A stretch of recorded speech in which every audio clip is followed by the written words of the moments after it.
Merci de faire le choix de Network TV, les télés qui vous transforment à l'heure de l'émission hebdomadaire Le Monde en 7. Nous recevons Louis Magloire Kemayo, journaliste et écrivain. Eric Johnson, directeur de publication de l'Union, et Magloire Teko Kenvi, rédacteur en chef de Flambeau des démocrates. Avec eux, nous allons parler de l'Afghanistan. Les Américains perdent encore la guerre. Sénégal, l'opposition s'organise face à un éventuel troisième mandat du président Macky Sall. Togo, Covid-19, la pandémie prend de l'ampleur. Et puis MCC, le Togo, lance la phase opérationnelle de Turchard. Nos invités sont déjà là. On commence par Louis Magloire Kemayo. Bonjour. Bonjour. Vous allez bien? Ça va. Eric Johnson, ça va? Bonjour Magloire, bonjour Michel. Ouais, bonjour Magloire. Magloire, lui, il est à deux gauche. Magloire, hein? Ouais. Je suis bien entouré ce matin. Ouais. Avec un M encore, Michel. Ouais. Très bien. Je vais très bien et Oui. c'est toujours avec le même plaisir que je suis là pour partager avec mes collègues l'actualité du moment. Alors, on parle souvent de l'attaque MMM. Oui. Là, c'est MMM. MMM. Allez, Magloire, ça va? Ça va. Bonjour. En pleine forme. Ça va, on rend grâce. Bonjour à toi, Michel. Bonjour au doyen et au monime Magloire. Ouais. Bonjour au doyen Eric. Bonjour à tous les téléspectateurs qui nous suivent actuellement à travers le monde. Allez, on commence par l'Afghanistan et par vous, Louis Magloire Kemayo. Est-ce que vous avez l'impression que l'Amérique a encore perdu une guerre de plus? Ce n'est pas une impression. L'Amérique a perdu une guerre. Faut être honnête. Ouais. Parce que quand vous regardez le schéma qui était adopté, qu'on le veuille ou pas, c'est une défaite pour les États-Unis. Le prétexte qui avait servi pour intervenir en Afghanistan, c'était celui des attentats du 11 septembre 2001. Et là, on termine en disant, non seulement on veut punir ceux qui ont fait cet attentat, mais on va empêcher que le pays devienne une base arrière des terroristes qui vont opérer à la fois dans cette zone, aux États-Unis et ailleurs. L'objectif est raté. L'objectif est raté parce que ça nous rappelle beaucoup la manière dont, quand on regarde la manière dont l'armée américaine est en train de partir et les armées alliées qui ont accompagné les États-Unis sont en train de quitter l'Afghanistan, ça ressemble beaucoup au départ qui a eu lieu au Vietnam. Donc, on ne peut pas dire que c'est une réussite. Donc, c'est un échec, de mon point de vue, total, général et... Enfin, il n'y a pas d'appel, c'est sans appel. Oui, il a parlé, Louis Magloire, du Vietnam. On a vu également la Somalie, l'Irak.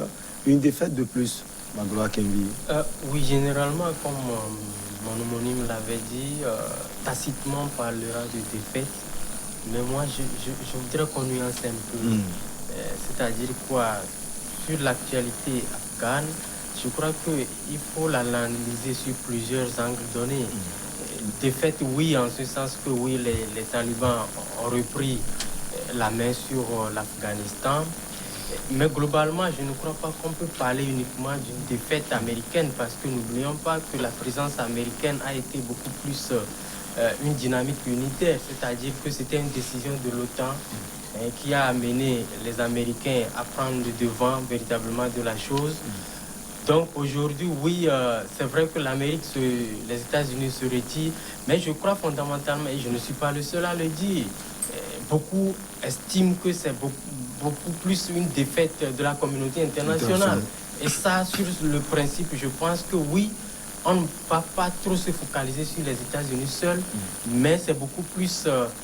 on va dire une défaite entre gris parce que j'ai mon opinion là également dessus sur le terme défaite, mais je crois que c'est beaucoup plus une dynamique unitaire. Et si tant est que les États-Unis, sur un certain nombre de raisons, par rapport à un certain nombre de raisons, de principes, décident de se retirer, là, je pense beaucoup plus que c'est également une défaite de la communauté internationale, mais pas seulement une défaite américaine.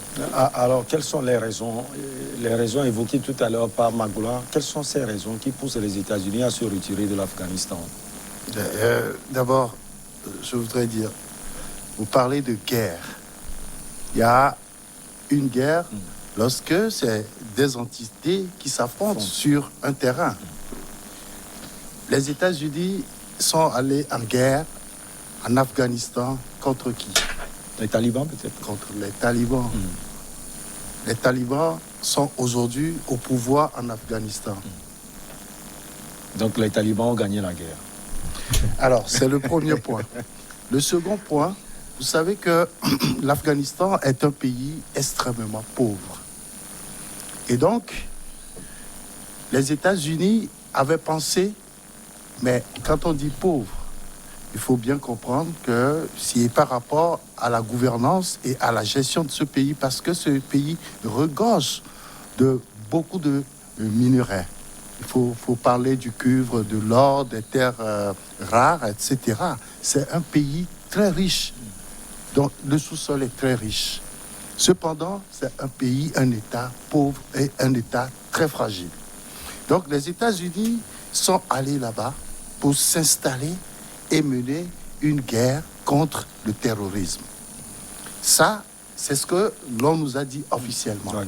Aujourd'hui, les États-Unis sont en train de partir ils sont partis de l'Afghanistan.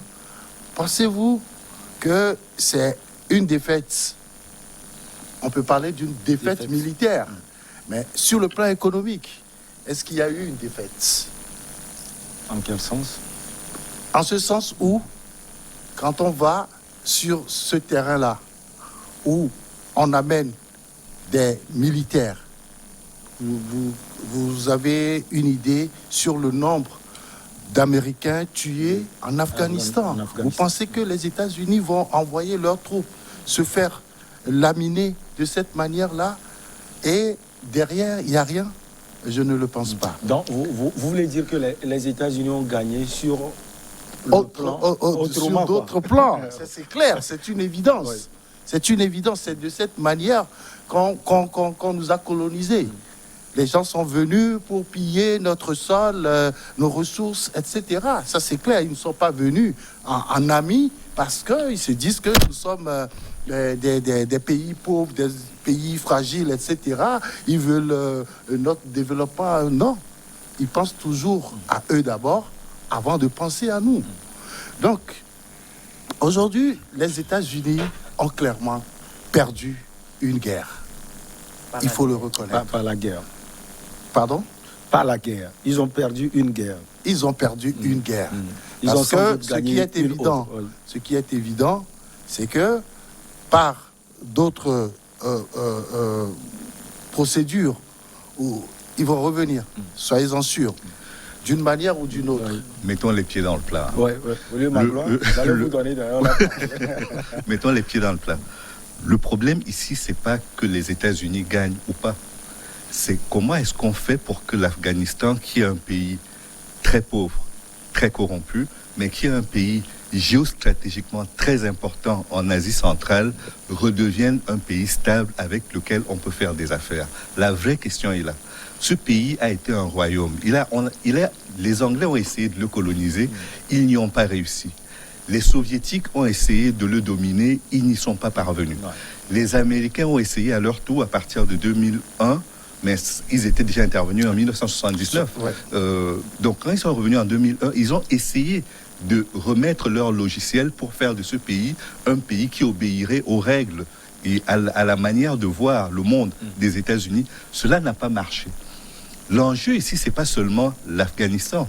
L'enjeu, c'est la manière dont aujourd'hui les grandes puissances internationales se voient en maîtresse du monde, en gendarme du monde, en prescripteur à la fois moral et surtout militaire de l'ordre mondial. Et là, il y a un échec cinglant. Je voudrais bien que ce soit l'échec de la communauté internationale. Mais de quelle communauté internationale parle-t-on? Quand le commandant Massoud est assassiné le 10 septembre 2001, c'est juste avant l'invasion de l'Afghanistan, il y a très peu de monde qui entend parler de la situation en Afghanistan de cette manière-là. Il a attiré l'attention jusqu'au dernier moment de sa vie, jusqu'à ce que l'attentat qu'il a emporté soit perpétré. Il a essayé d'attirer l'attention de tout le monde. À un certain moment, on a même considéré que c'était lui le problème, puisqu'il était au nord-est de l'Afghanistan et qu'il représentait la seule alternative à ce moment-là, qu'il lançait des bombardements vers Kaboul et que dans ce pays dont on ne dit pas assez, qu'il est très rural, il est à plus de 80% rural et que tous les plans d'aide, qu'ils soient militaires, qu'ils soient économiques, qu'ils soient commerciaux, qui ont été faits, ont été faits avec les villes. Et donc, les zones rurales qui n'ont pas bénéficié de cela et qui considèrent qu'aujourd'hui, non seulement il y a une vraie corruption qui est à la fois pécuniaire mais morale, s'est installée dans le pays, se sont battus contre cela et ils se sont aussi battus contre les différentes factions qui étaient là et qui guerroyaient entre elles parce qu'ils aspiraient à la paix. Donc le vrai problème, il est là. C'est pas de savoir si les États-Unis ont gagné la guerre ou pas. C'est de savoir jusqu'où aujourd'hui on peut considérer que le droit d'ingérence humanitaire est quelque chose de bien, considérer qu'on peut être un pays indépendant, mais se faire dicter la manière de conduire les affaires sur son territoire par un autre. Et la réponse à cela est simple. C'est qu'aujourd'hui, on est en train d'empiler les puissances qui dominent l'Afghanistan. Peut-être que les talibans qui sont aujourd'hui au pouvoir s'entendront mieux avec les Russes. Peut-être qu'ils s'entendront mieux avec les Chinois. Peut-être s'entendront-ils même mieux avec les Iraniens, puisqu'ils ont une frontière au nord-ouest avec l'Iran, qui est très importante. Même avec les Américains, parce qu'ils disent qu'ils n'ont pas coupé le pont complètement. Les Américains ont-ils seulement le choix? Parce que, comme le disait Eric, il y a quelque chose de très important. Nous sommes dans une économie aujourd'hui qui va utiliser beaucoup de choses qui sont dans le sous-sol afghan. Jusqu'à présent, l'Afrique avait presque le monopole de tout cela. Et il faut diversifier. Les Américains sont partis de la domination, de la dépendance qu'ils avaient vis-à-vis du pétrole du Golfe, pour l'élargir vers le golfe de Guinée en Afrique. Aujourd'hui, ils voudraient également diversifier par rapport à l'Afrique pour avoir également cette possibilité sur d'autres continents. Or, les Chinois ont un grand besoin de cela. L'opium, aujourd'hui, est une économie qui rapporte énormément. C'est à minima 1 milliard d'euros par an que les talibans tirent de ce commerce-là. Donc, ils ne sont pas faibles, ils ne sont pas affaiblis et ils sont devant des armées qui sont éreintées et qui ont besoin aujourd'hui, sur le plan politique, d'obéir aux ordres de leurs chefs qui sont un retour au multilatéralisme. Et ce multilatéralisme-là, c'est ce qu'on demandait aux États-Unis depuis de nombreuses années. Vous n'êtes pas les gendarmes du monde, vous ne serez pas les gendarmes du monde. Les faits sont là aujourd'hui. Ils sont incapables de rester les gendarmes du monde en Afghanistan. Alors, Magloire, Teko Kenvi, 20 ans plus tard, qu'est-ce qui a changé en Afghanistan? 20 ans plus tard, qu'est-ce qui a changé? C'est la question que tout le monde se pose, mais moi je me dis fondamentalement que il faut aussi écouter les discours que tiennent les talibans eux-mêmes. C'est-à-dire que je vais peut-être vous surprendre. Tout à l'heure, on en discutait un peu en off avant le début de l'émission. Généralement, je prends du recul par rapport à ce discours que l'on tient. Heureusement, le doyen Eric, dans son développement, il a utilisé un mot qui m'a fort intéressé. Il a dit, c'est ce qu'on nous a dit officiellement. C'est-à-dire que je ne crois pas que si l'Afghanistan était un pays qui n'avait aucun enjeu économique, les États-Unis allaient s'intéresser à ce pays. C'est parce que leur malheur, justement, c'était que Dame Nature a doté ce pays de biens de ressources naturelles. Et donc, naturellement, les Occidentaux, comme on le sait, ils n'ont pas d'amis, ils n'ont que des intérêts. C'est parce que, justement, derrière, on sait que lorsque nous irons nous installer là-bas, naturellement, nous aurons gagné à la fin de notre mission. Et donc, aujourd'hui, moi, quand je m'attelle un peu au discours que tiennent les Afghans, c'est que oui, aujourd'hui, on est venu à bout des envahisseurs. Les talibans. Les talibans. Qu'est-ce que je dis? Vous avez dit les Afghans. Oui, les talibans, ils disent on est venu 20 ans après à bout des envahisseurs. Ça voudrait dire que c'est un peu la motivation majeure qui pousse, n'est-ce pas, ces talibans-là à revenir en force. Et vous avez vu, il n'y avait pratiquement pas de guerre qui agit de revenir. Mais ce que moi je dis, c'est pourquoi moi je te l'ai dit en off que moi je n'étais pas d'accord avec ce discours qu'on tient s'agissant justement de défaite ou de victoire. Parce que aujourd'hui, il faut dépasser cette étape. Moi, je ne suis pas là pour consommer ce qui vient de l'extérieur. C'est-à-dire, aujourd'hui... Bon, défaite peut-être sur le terrain, vous l'aviez dit tout à l'heure. Oui, sur le terrain. Mais tacitement, le doyen Eric a bien schématisé la chose. C'est-à-dire que oui, parce que peut-être les États-Unis ont estimé que le prix à payer peut-être pour avoir ce qu'on peut avoir, c'est les pertes en vie humaine en matière, par rapport, si on prend par exemple les éléments, les troupes que les Américains avaient déployées sur le terrain, ils en avaient perdu beaucoup. C'est-à-dire que c'est trop facile qu'on nous dise que oui, nous sommes là, mais au fil des jours, on tue nos éléments, mais nous sommes là, nous restons. ça voudrait dire fondamentalement notre présence sur le terrain a un intérêt majeur.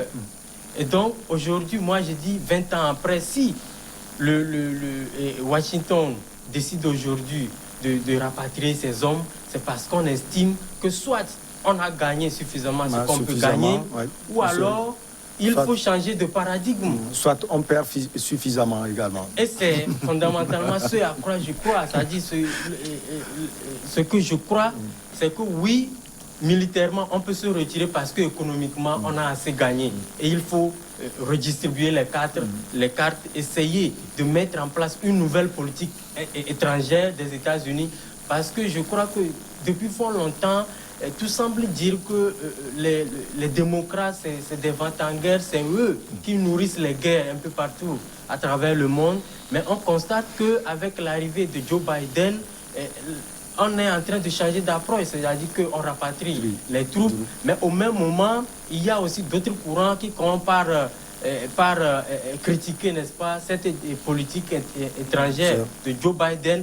Mais fondamentalement, moi, je crois que ce qu'il faut retenir dans l'histoire afghane, c'est que oui, à un moment donné, il ne faudrait pas que sur la base des intérêts, qu'on puisse véritablement assiéger complètement un État. Fut-il pauvre, c'est un État. Et les Afghans, comprenez-les, ils ont cette propension-là de défendre leur intégrité territoriale. Surtout les talibans. Voilà. Qu'on nous dise que oui, c'est les Américains qui sont là pour protéger au mieux les intérêts des Afghans, moi je n'y crois pas. Peut-être on peut le dire officiellement, moi-même personnellement, je n'y crois pas. Avant de retrouver Eric Johnson, lui, Magloire, la défaite sur le terrain, elle est là, visible, mais comme les deux confrères l'ont dit, il doit y avoir sans doute de contrepartie. Il y a toujours une contrepartie.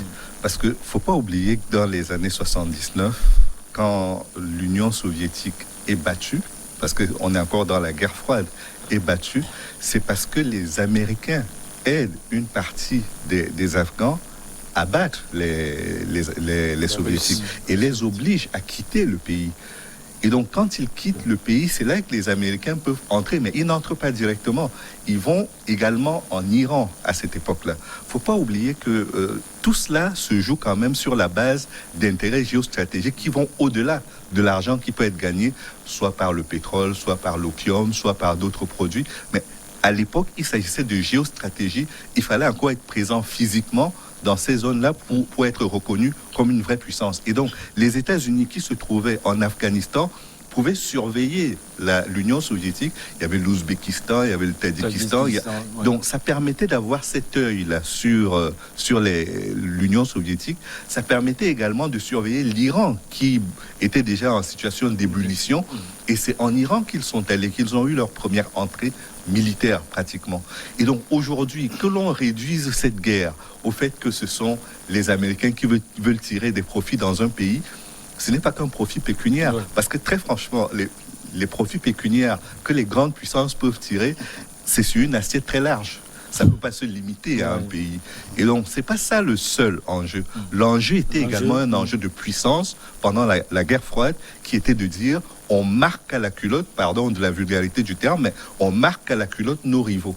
Et les rivaux, à l'époque, c'était l'Iran et l'Union soviétique. Et c'est pour ça qu'ils y étaient. Ils ont fabriqué un monstre aujourd'hui qui est en train de leur, je vais être très vulgaire ce matin, mais qui est en train de leur péter à la figure. Ils ont armé ces Afghans-là, ils les ont soutenus, et l'un des financiers qui était l'intermédiaire pour les financements, c'était Ben Laden. Et donc aujourd'hui, ils se retrouvent dans une position où ils doivent contrôler le monstre qu'ils ont fabriqué. Or, ils n'en ont pas les moyens. Et ce monstre est dans des conditions, sur le plan militaire, vu que le pays est très accidenté au niveau de son relief, et dans des conditions qui lui permettent de tenir tête aux Américains. Et les bavures qui ont été commises par l'armée américaine sont telles que la population ne soutient pas l'armée américaine. La population ne soutient pas le gouvernement qui a collaboré avec les Américains. Et donc, ça fait un boulevard impressionnant pour les talibans qui sont aujourd'hui en train d'arriver au pouvoir et avec lesquels il faudra composer. Le président Barack Obama avait annoncé le retrait dès sa prise de fonction. Le président qui lui a succédé a négocié avec les talibans. Et donc aujourd'hui, l'ancien vice-président de Barack Obama, Joe Biden, décide de mettre en place ce retrait des troupes qui était déjà annoncé. Donc ça fait plus de 4 ans que ce retrait est annoncé. C'est les conditions dans lesquelles il se déroule qui choquent les gens. On se dit que tout ça pour ça. On a passé plus de 20 ans dans un pays pour remettre de l'ordre et on part en laissant une catastrophe et une désolation qui est telle qu'on a l'impression qu'on s'est investi pour rien. C'est ça qui choque. Et Ami Karzai qui revient au pays, cela signifie quoi, l'ancien président afghan?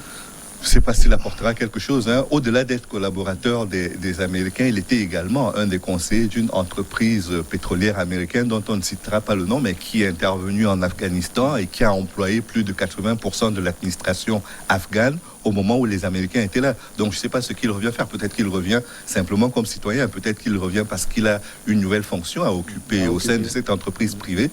On a le droit de se reconvertir comme on peut ou comme on veut. Je le disais tantôt, les Américains vont revenir d'une manière ou d'une autre. Oui, que ce soit par ce canal ou par un autre canal, ils vont revenir. Parce que c'est une question d'intérêt économique. Il ne faut pas l'oublier. Ce qui se passe en Afghanistan, on l'a déjà vu ailleurs. Mais ici, c'est parce que ce pays-là, comme il le disait, sur le plan géographique, est tellement... comment dire...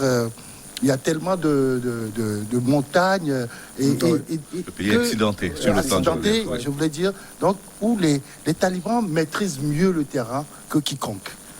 Parce que les talibans, c'est en quelque sorte une guérilla urbaine qui est en train d'agir depuis longtemps. Les Américains étaient là. Les Américains voyaient de quelle manière ces talibans-là opéraient. On nous parlait juste d'Al-Qaïda, on nous parlait de Ben Laden, alors que les talibans opéraient. On a vu finalement au Pakistan. Et il disait tout à l'heure qu'on a financé ces talibans. Oui, on les a financés. Parce que vous ne pouvez pas imaginer comment un gouvernement en place peut avoir un autre gouvernement, et je veux parler du Pakistan, où les talibans avaient leur base. À partir de cette base-là, ils venaient opérer sur le territoire afghan. Mais les Américains voyaient ça. Mais ils n'ont pu rien faire. Donc, c'est dire que... Non, c'est pas qu'ils n'ont pas pu rien faire. C'est que le Pakistan est un partenaire militaire des États-Unis. Oui, bien sûr. Et donc, ils étaient parmi ceux qui permettaient aux Américains, un peu comme dans le cas de la RDC du Zaïre de Mobutu, qui aidait à financer l'apartheid en Afrique du Sud, qui permettait de déstabiliser l'Angola tout à côté. C'est à peu près le même schéma. C'est-à-dire que les Américains ont mis le paquet sur le Pakistan parce que c'était le moyen le plus sûr d'atteindre ses objectifs sur l'Afghanistan.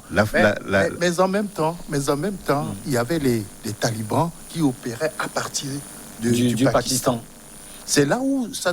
Il y a une contradiction. Oui, il y a un paradoxe. Le Pakistan, les Pakistanais ils avaient un double jeu. C'est un double jeu où ils n'arrivent pas à maîtriser la situation. Non, les Pakistanais jouaient un double jeu. Je veux juste préciser ça pour conclure. Je ne veux pas te couper la parole longtemps. Vas-y.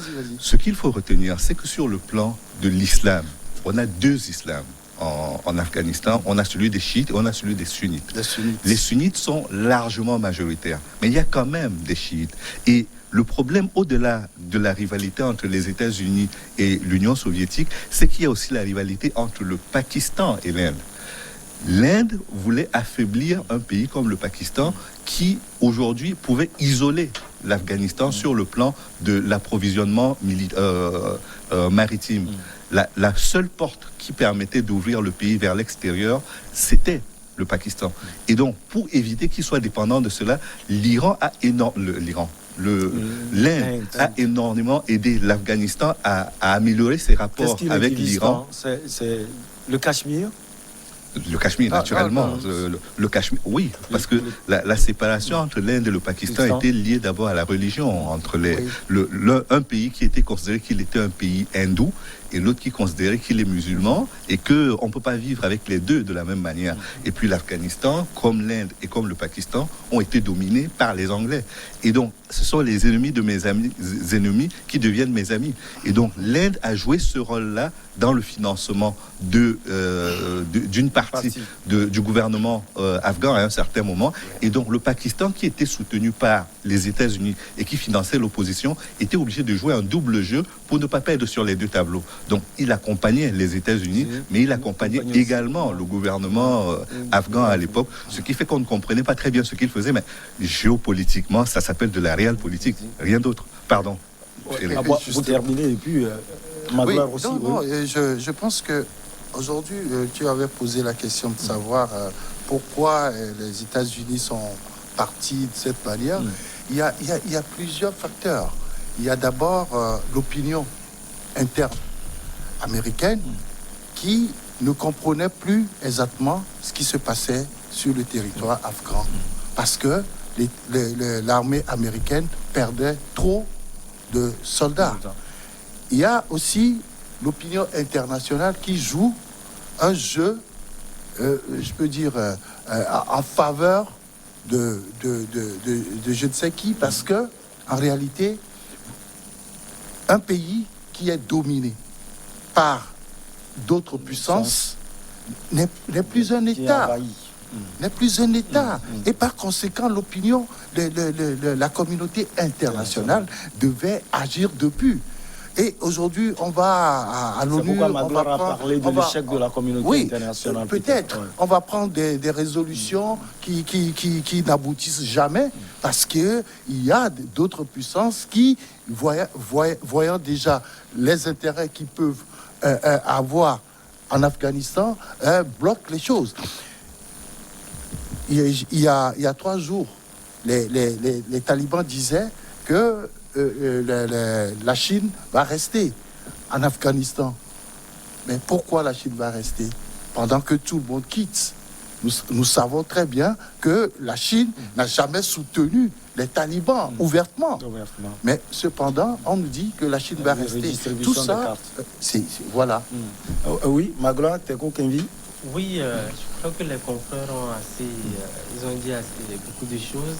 Tout à l'heure, vous demandiez quel peut être l'intérêt, n'est-ce pas, du retour au pays de l'ancien président Amir Karzai. Oui, moi je pense que c'est stratégique. C'est stratégique d'abord de la part des talibans parce que n'oublions pas qu'ils ont affirmé qu'eux, ils sont prêts à collaborer, n'est-ce pas, avec la communauté internationale et beaucoup plus avec les États-Unis. C'est-à-dire qu'ils n'ont pas fermé diplomatiquement la porte aux États-Unis. Et quand on sait la proximité qu'il y avait entre les États-Unis et l'ancien président, moi j'estime que c'est un signal fort que les talibans envoient, n'est-ce pas, pour qu'on puisse, enfin, entre guillemets, leur permettre de s'installer normalement. Et après, ils vont essayer de dérouler aussi le calendrier. C'est pour ça, justement, que je le dis et je le répète, on ne pourra jamais parler de défaite ou de victoire. Moi, je pense beaucoup plus que le retrait des troupes américaines, c'est beaucoup plus un repli tactique. Un repli tactique, en ce sens où, vous allez voir, très bientôt, on va encore annoncer des pourparlers où la communauté internationale va se retrouver avec les talibans, ils vont discuter, et à la fin, vous verrez que la communauté internationale restera toujours présente. Et donc, oui, fondamentalement, ce que je pense, c'est que en réalité, lorsqu'à un moment donné, il y a un certain nombre de puissances qui estiment qu'ils ont cette capacité-là de contrôler tout le monde entier, comprenez qu'à un moment donné, des gens qui se sentent aussi compressés. Généralement, on dit, lorsqu'on compresse assez une bouteille, elle finit par s'exploser. C'est un peu comme cela que moi je caricature la situation. Mais sauf que ce que je plains, c'est que politiquement, stratégiquement, moi je comprends un peu ce qui se joue, mais là où ma crainte est, c'est un peu au niveau des talibans, j'ai bien peur que le côté dogmatique prenne un peu le devant avec le temps. C'est possible. Voyez-vous, c'est un monde qu'on ne maîtrise pas trop. Il a parlé des chiites, il a parlé des sunnites. Tout ça, on ne maîtrise pas. C'est vrai que, oui, avec l'évolution du monde, on essaie d'avancer un peu sur le terrain. Mais quand on prend le terrorisme, ça fait des années durant que la communauté internationale essaie de mettre des stratégies en place et tout, mais ça perdure. Mais c'est là où je dis, ma peur, c'est que avec cette victoire entre griffes, j'ai bien peur que ce reliquat peut-être de ceux-là qui sont entre griffes des fous d'Allah puissent manipuler peut-être les autres qui ont la bonne foi, mais de faire une bonne politique pour que ça glisse un peu sur le terrain dogmatique. Mais comme je l'ai dit, j'ai foi également qu'à la fin, on n'y arrivera pas. On va parler aussi du Sénégal, une grande coalition. Le temps est contre nous, Eric Johnson. Juste 30 secondes. 30 secondes, oui. J'ai commencé par chronométrer. C'est cette collaboration dont on nous parle avec la communauté internationale. Le fantôme de la communauté internationale. Oui, parce que, vous savez, les talibans, ils sont là avec une religion. Moi, déjà, quand on vient en politique en mettant devant la religion, franchement, je ne crois plus en rien. On va nous parler, on va discuter avec des gens qui sont capables de filmer des populations en train de lapider, des populations en train de trancher des coups, des têtes, etc. Et vous nous dites que la communauté internationale va discuter avec pour obtenir quoi? Elle est capable de discuter avec ces pour obtenir quoi finalement? Donald Trump l'a fait, les Chinois sont en train de le faire, les Russes sont en train de le faire, d'autres le feront encore. Je voudrais juste rappeler qu'il y a 2 résolutions qui ont été proposées au Conseil de sécurité des Nations Unies par rapport à la situation en Afghanistan. Aucune d'elles n'a été étudiée. Et ça parce que les États-Unis ont une position qui est qu'on doit partir d'Afghanistan. Donc cette position des États-Unis l'emporte sur le reste. Donc quand on me dit communauté internationale, je veux bien savoir de qui on parle. Des États-Unis, de leurs alliés ou de qui d'autre? Oui. Est-ce que ce sont les amis des talibans ou Allez, on va parler également du Sénégal, une grande coalition de l'opposition qui regroupe notamment le PASTEF d'Ousmane Sanko Tazaou, Sénégal de l'ancien maire de Dakar, Khalifa Sall, ou encore le Parti de l'Unité et du Rassemblement PUR, a été officiellement lancé ce jeudi 2 septembre. En ligne de mire, les élections locales en janvier prochain. Mais le PDS d'Abdoulaye Wade s'est d'ores et déjà démarqué de cette nouvelle alliance. Alors, Magloire, notre question, est-ce que cette coalition est mise en place pour éventuellement se lever contre un 3e mandat du président actuel, Macky Sall? C'est ce qui semble te dire dans l'opinion, mais moi, fondamentalement, par rapport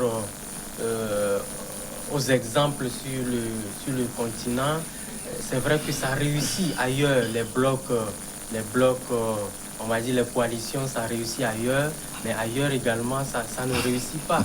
Mais ce que je dis par rapport à l'actualité sénégalaise, c'est que je crois que l'opposition également, elle a raison de s'inquiéter parce que justement, jusqu'à ce jour, le président ne s'est pas prononcé. Il s'est prononcé, mais il a maintenu le flou. Il a dit ni oui ni non. C'est-à-dire qu'il dit oui, si je dis qu'en 2024, je ne vais pas me porter, enfin, je ne vais pas être candidat, eh bien, mais les membres de mon gouvernement vont être pris par la lassitude, ils ne vont plus travailler comme cela sur toi. Ça, ce n'est pas une raison. Il dit, si je dis oui, j'y vais, ça va alimenter les guerres de tranchées dans mon camp et tout. Mais ça aussi, ce n'est pas une raison. Et c'est là où se trouvent les doutes. Voilà. C'est pour cela que justement, que ce soit la société civile, que ce soit l'opposition, on a estimé que si le président tient ce genre de discours, mi-figue, mi-raisin, c'est parce que justement, il a une idée derrière la tête qui n'a pas encore suffisamment mûri. Et donc, il faut mettre les garde-fous nécessaires pour pouvoir le contenir au moment venu, lorsqu'il va être emporté par cette velléité-là, n'est-ce pas, d'un 3e mandat. Quand on sait justement que le contexte actuel dans la sous-région est que oui, on semble même privilégier le 3e mandat contre les principes qui régissent même le fonctionnement de nos États. Moi, j'ai été ébahi d'écouter le président Alpha Condé, par exemple, sur le sujet, lorsqu'il s'était agi de son 3e mandat problématique. Il a dit clairement que pourquoi les gens le font ailleurs, Et c'est à lui qu'on s'attaque. Les gens- Abdra dit que les gens banalisent. Il parle ce de qu'ils qui? ont. Ah oui, Il il parle parle de de Fornia Singé du Togo. Ah bon. Il ne l'a pas dit clairement, mais quand vous voyez un peu le discours qu'il tenait, vous nous analysez, mais ne cachons pas les réalités. C'est parti de Lomé. Est-ce qu'il y a eu un changement de constitution Voilà. au Est-ce Togo que ce pour sont les qu'on mêmes parle d'un réalités? troisième Non, mandat non. interdit par la Je ne- Constitution? jusque-là, je ne La parle pas Constitution de constitution, 92. mais je parle des faits. Il a dit Non, que le non. monsieur, il a dit- Justement, sur le plan factuel, je ne suis pas d'accord avec vous. Vous pouvez parler, par exemple, Ouais, de la oui, Côte oui. d'Ivoire, où il y a eu un changement de constitution opportun pour permettre au président Ouattara de se représenter. Mais si vous venez au cas du Togo, je n'ai pas l'impression qu'il y a eu un changement de constitution pendant que le président Faure était président. Il y a eu un changement de la constitution de 1992, je suis d'accord avec vous. En 2003. Et en 2003. Donc, ce que je veux dire, c'est que ne comparons pas des choses qui ne sont pas comparables. Non, je ne En comprends France, pas. il n'y avait pas, en France, il n'y avait pas de ce limitation sont de des- mandat. Magloire, c'est pas toi, Ce c'est sont des plutôt, mandats de c'est plus. plutôt Alpha Condé. C'est Oui, pas je toi, dis- c'est plutôt Alpha Condé. Bon, non, en réalité, Je c'est n'ai pas pas toi. dit que Oui, oui. Fondasingue a changé la Oui, oui, position, bon, mais c'est ce qu'il également dit, sur c'est le ce qu'il- principe, on sait comment ça a été fait. Vous étiez témoins tous. C'est-à-dire que... les Dans choses dans tous les n'étaient cas, pas- ce sont des mandats de plus. Bon, de toutes Le les Magloire, façons, on n'était non, pas- mais on c'est n'était que- pas quand sur je le prends sujet votre du Togo. développement, On n'est et pas qui sur ont le sujet failli du Togo, créer c'est des juste problèmes. un parallèle. Oui, je C'est ce qu'il comprends. essaie de dire, Mais oui. ce que je veux dire, c'est qu'on ne peut pas faire des constitutions rétroactives. Dans le cas, par exemple, de la France, jusqu'à Jacques Chirac, jusqu'à plutôt Nicolas Sarkozy, il n'y avait pas de limitation de mandat. Donc Jacques Chirac aurait pu briguer un troisième mandat. C'est sa santé qui l'en a empêché. Et comme il n'a pas pu se présenter, une fois que Nicolas Sarkozy a pris sa succession, il a instauré la limitation de mandat en France à 2. C'est un mandat renouvelable une fois. Mais ça n'existait pas dans la Constitution française. Et donc, si Même Chirac... dans la Constitution américaine. Hein, Voilà, n'existe donc pas. c'est de façon tacite que cela se fait. Donc si Chirac avait décidé de se présenter une troisième fois, personne n'aurait crié à la violation de la Constitution. Il y aurait peut-être eu un problème moral de voir qu'un président s'éternise au pouvoir, mais on n'aurait pas dit qu'il y a eu un changement de Constitution pour permettre au président Chirac de continuer de diriger le pays. Angela Merkel, rien ne l'a empêché de le faire. Moi, je l'ai pas Donc dit que c'est... Fondasingue a changé la Constitution. Non, c'est Non, pas ce qu'il personne dit ne aussi. vous en a accusé, Non, c'est mais pas je ce veux qu'il a juste dit aussi, dire ouais. que ne faut pas comparer les deux cas. S'il veut prendre un exemple, Il il, parle peut prendre d'Alpha Condé, celui de... peut-être. Oui, oui. Il peut Moi, je prendre... partais d'un développement. J'ai dit, il a dit que ça se passe ailleurs. Et dans les faits, on constate que oui, M. Fonyassibé, il a fait plus de 2 mandats. C'est vrai qu'il a hérité d'une constitution illimitée. Moi, je comprends, je suis journaliste, je ne vais pas lui en vouloir. Il a hérité de ça. Maintenant, oui, on sait comment ça s'est passé. On laisse carrément le sujet du Togo de côté. On revient au Sénégal parce que c'est de ça qu'il s'agit. Au Sénégal. Et donc, Encore une minute. je pense qu'au-delà de tout, humain que nous sommes avec nos instincts, je crois que le président Macky Sall envoie des signaux qui paraissent un peu inquiétants. Et donc, c'est tout à fait normal que le camp d'en face aussi... C'est les signaux qui poussent l'opposition à se regrouper. À se regrouper pour éventuellement le contrarier ou le contraire lorsqu'il va vouloir acter, n'est-ce pas, sa volonté pour le moment caché. En tout cas, l'opposition a été claire. C'est pour les élections locales à venir en janvier. Ben, on sent que l'opposition se regroupe pour un éventuel mandat de plus du président Macky Sall. Mais vous allez à des élections législatives, n'est-ce pas? C'est pour constituer votre Assemblée nationale. Les lois se votent où? À l'Assemblée. Si Macky Sall doit retoucher la Constitution sénégalaise aujourd'hui pour éventuellement avoir un mandat illimité dans la Constitution, il doit forcément passer par l'Assemblée. Et c'est ce qui a été fait en Côte d'Ivoire, si je ne me trompe pas. Oui, c'est ce qui a été fait. Justement.